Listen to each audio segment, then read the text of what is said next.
دو چیز انسان را نابود می‌کند.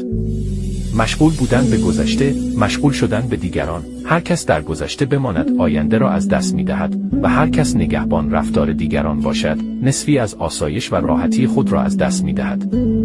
بهترین انتقام در زندگی این است که با توکل به خدا و تلاش به راه خود ادامه دهید و اتفاقات بد را فراموش کنید.